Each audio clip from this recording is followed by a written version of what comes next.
आज मैं बात करूंगा डैम्प्ड वाइब्रेशन के ऊपर। तो इससे पहले हम लोगों ने क्या देखा था, सिंपल हार्मोनिक मोशन या नेचुरल वाइब्रेशन हम लोगों ने देखा था, ठीक है। और उसमें हम लोगों ने एक कंसीडरेशन लेकर रखा था कि there will be no frictional losses. तो फ्रिक्शनल लॉसेस अगर नहीं होंगे किसी सिस्टम में, तो if you disturb that system then it will oscillate for infinite time, ठीक है। और उसका oscillation about the mean position वो चलता रहेगा। पर क्या ये रियलिटी है? रियलिटी में तो ऐसा नहीं होता है कि हम अगर किसी पेंडुलम को हिट कर दिए अब उसके मीन पोजीशन से, तो क्या वो हमेशा टू एंड फ्रो करता रहेगा ऐसा? Even if you create vacuum, अगर आपने पेंडुलम के पेंडुलम में आपने वैक्यूम क्रिएट कर दिया, जैसा कि पुराने ज़माने में कुछ घड़ियों में होता था, तो भी वैक्यूम क्रिएट होने के बाद भी आपने आ, उसके जो वाइब्रेशन जो किल होने वाले थे उसका लाइफ बढ़ा दिया है, पर it will be killed after certain time. ऐसा नहीं है कि परफेक्ट। सबसे पहली बात तो परफेक्ट वैक्यूम आप बना नहीं सकते। दूसरी बात, अगर किसी तरह से बना भी लिया तो उसके अंदर जो इंटरमोलिकुलर फोर्सेस होंगे उसके वजह से कुछ लॉसेस होंगे, ठीक है। तो इन रियलिटी कोई भी दुनिया का सिस्टम उठाओ, कितना भी परफेक्शन पे चले जाओ, there will be some losses. और उस लॉसेस को, जैसे एक एग्जांपल के लिए किसी भी सिस्टम को, जैसे पेंडुलम का ही हमने एग्जांपल लिया, इसको हमने यहाँ से हिट किया तो ये टू एंड फ्रो मोशन करेगा, ठीक है। तो इस पेंडुलम का कुछ स्टिफनेस होगा, ठीक है। उस स्टिफनेस को आई विल रिप्रेजेंट, या फिर मान लो कोई डोर है, डोर, ठीक है, दरवाज़ा है, और दरवाज़ा को हमने हिट कर दिया, ठीक है। तो वो ऐसे टू एंड फ्रो कुछ मोशन करेगा, ठीक है, और फिर कुछ देर बाद वो किल हो जाएगा, ठीक। तो इस रियल सिस्टम के स्टिफनेस को आई विल रिप्रेजेंट, इसको मैं मॉडल करके मैथमेटिकली मॉडल कर दूंगा एक स्प्रिंग मास सिस्टम में। Spring mass system is showing it's stiffness of the door या जो भी सिस्टम है, और इसमें जो फ्रिक्शनल लॉसेस होंगे उसको मैं मैथमेटिकली मॉडल कर दूंगा with the help of A damper, ठीक है। Damper is representing it's frictional losses, ठीक है, and the spring mass system is representing it's stiffness. Literally में देर इज ऐसा नहीं होता है कि कोई डैम्पर लगा रहता है और कोई स्प्रिंग मास सिस्टम लगा रहता है, लिटरली में नहीं लगा रहता है। But we model it, we convert this into this. Mathematically हमने इसको ऐसा मॉडल कर लिया है so that our analysis become easy, ठीक है। Sometimes you may have damper, जैसे कि कभी दिस इज़ द डैम्पर जो कि आपकी गाड़ियों में लगा रहता है, ठीक है। इसमें हाईली विस्कस फ्लूइड लगा रहता है और it has to be passed through very fine orifice, जिसके कारण फ्रिक्शनल लॉसेस होंगे। डैम्पर का यूज़ हम लोग तब करते हैं जब इंटेंशनली हम चाहते हैं कि वाइब्रेशन सिस्टम से किल हो जाए। तो इन bikes you provide this damper और डैशपॉट, ठीक है। When you provide this, speed breakers पर जब गाड़ी आती है तो सडन जर्क मिलता है और उस जर्क को ये ऑब्जॉर्व कर लेता है, ठीक है। ऑब्जॉर्व करने का मतलब वहाँ से जो वाइब्रेशन होते हैं उसको किल कर देता है ये डैम्पर। लिटरली में यहाँ पे डैम्पर यूज़ होता है, ठीक है। लिटरल सेंस में यहाँ डैम्पर यूज़ होता है, ठीक है। बट हमारे सिस्टम में डैम्पर लगा नहीं है, but we will model it according to, we will model mathematically, हम मॉडल करेंगे to make our analysis simple. अब देखो, अब कहानी है कि ये सिस्टम को जब हम डिस्प्लेस करेंगे एक्स डिस्टेंस पे, तो हमको चाहिए कि भाई x as a function, same कहानी हमें चाहिए। तो अब जब हम इस सिस्टम को डिस्प्लेस करेंगे तो हम एक्स्ट्रा एक्स्ट्रा कुछ फोर्सेस देखेंगे, ठीक है।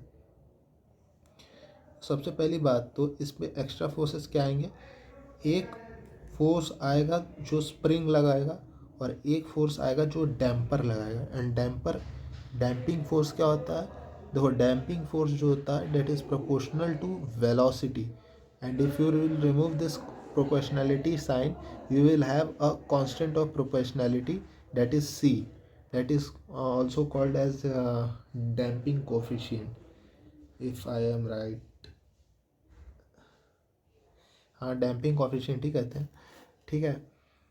तो यहाँ से ये हमने इसका बना दिया, ठीक है, फ्री बॉडी डायग्राम, और एक इनर्शियल फोर्स ऊपर की ओर लगा दिया, ठीक है।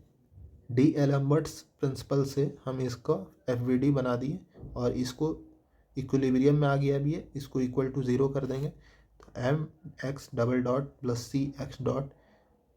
अच्छा, ये एक्स डॉट क्या है? Relative velocity between cylinder and piston. जैसे ये ब्लॉक जो है वी वेलोसिटी से मूव कर रहा है, तो ये वी वेलोसिटी और ये जो फोर्स लगा रहा है डैम्पर का वो सी टाइम्स वी है, ठीक है। ये वी एक्चुअली में है क्या? ये पिस्टन और सिलेंडर के बीच का रिलेटिव वेलोसिटी है। इस केस में चूंकि पिस्टन इज एट रेस्ट, तो जिस सिलेंडर इज एट रेस्ट, तो जिस स्पीड से पिस्टन मूव करेगा उसी स्पीड से ये ब्लॉक भी मूव करेगा, तो यहाँ से दोनों का स्पीड सेम है, ठीक है। बट इन रियल सिचुएशन कई बार एग्जामिनर ऐसा खेल सकता है कि वो मतलब ये रिलेटिव वेलोसिटी है, ठीक है, ये जहन में रखेंगे हम लोग। हो सकता है किसी क्वेश्चन में ऐसा हो कि कुछ चेंजेस कर दे, पर 99% चांसेस है कि ऐसा ना करेगा, नहीं करेगा। अब देखो, x double dot plus c by m, इसको हम कहेंगे एस बाई एम, इसको कहेंगे नेचुरल फ्रीक्वेंसी का स्क्वायर, ओमेगा एन का स्क्वायर एक्स, ठीक है। अब इसको सॉल्व करने के लिए डबल डिफरेंशियल इक्वेशन है डबल ऑर्डर का, x is equals to e to the power alpha t is a solution, हम ऐसा मान लेते हैं। एक्स डॉट क्या हो जाएगा? Alpha E to the power alpha T, X double dot हो जाएगा, इन सब को सब्सटीट्यूट करेंगे यहाँ पे, E to the power alpha T सब में कॉमन है, कॉमन आउट होकर के ज़ीरो में चला गया। अब अल्फ़ा में मेरे को एक क्वाड्रेटिक इक्वेशन मिला, ठीक है, माइनस का C by M plus minus C by M का whole square minus 4 omega N square by 2, ठीक है। अब यहाँ से हम क्या करेंगे? ओमेगा एन स्क्वायर को यहाँ से कॉमन आउट कर लेंगे, ठीक है, तो यहाँ पे ओमेगा एन आ जाएगा, ठीक है, और यहाँ पे भी ओमेगा एन आ जाएगा, बाहर में एक ओमेगा एन आ जाएगा, ठीक है। इस टर्म को हम कहते हैं C by two M by omega N, इसको हम रिप्रेजेंट करते हैं जीटा से, ठीक है, जीटा से इसे रिप्रेजेंट करते हैं। और ये जो ऊपर वाला टर्म है C by two M, it is representing frictional और एनर्जी लॉसेस। सी कहाँ से आया है? डैम्पिंग से, डैम्पिंग कोफिशिएंट है ना सी। ओमेगा एन क्या है? Natural frequency. तो ये हमको बता रहा है कि नेचुरल फ्रीक्वेंसी मतलब एनर्जी कितना, ये बता रहा है कि amount of energy loss, damping की वजह से कितना एनर्जी लॉस हो रहा है, वो एक तरह से ये फैक्टर बता रहा है जीटा, ठीक है। तो यहाँ से हम ऐसे भी लिख सकते हैं C by M is equals to 2 zeta omega N, ठीक है। और जीटा का वैल्यू हम ऐसा भी लिख सकते हैं, सी जीटा का वैल्यू ओमेगा एन की जगह अगर हम root under S by M रख दें, तो जीटा का value C by 2 root under S M आ जाएगा। So zeta is a property of the system, ठीक है। यहाँ से ये प्रूव हो गया, ठीक है। प्रूफ क्या मतलब? जैसे हमारा एस जो होता है वो प्रॉपर्टी ऑफ सिस्टम, वैसे जीटा भी एक property of system. C by two M by omega n को हमने इस जीटा से रिप्लेस कर दिया है। तो अब देखो, अगर जीटा का वैल्यू, जीटा को लिखने का सिंपल तरीका है भाई, द लिख दो और थोड़ा सा यहाँ से घुमा दो, कुछ इस तरह से। अगर जीटा का वैल्यू ग्रेटर देन 1 होगा तो we will get 2 real and distinct root, and in this case इसको हम कहते हैं over damped system. Over damped system का मतलब सिस्टम में फ्रिक्शन बहुत ज़्यादा है, ठीक है। अरे भाई लॉजिकली सोचो ना, जीटा क्या बता रहा था? सी बाई टू एम, और ओमेगा एन का रेशियो, तो ये ओमेगा एन से बड़ा हो जाएगा।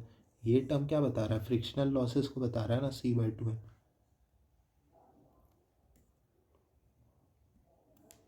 ठीक है, और यहाँ से जो सॉल्यूशन आएगा उसको हम कुछ इस तरह से लिखेंगे, x is equals to A e to the power alpha 1t plus B e to the power alpha 2t। Alpha 1 alpha 2 ये है, ठीक है। अगर जीटा का वैल्यू इक्वल्स टू 1 आ जाए, इसे कहेंगे हम लोग क्रिटिकली डैम्प्ड। Critically damped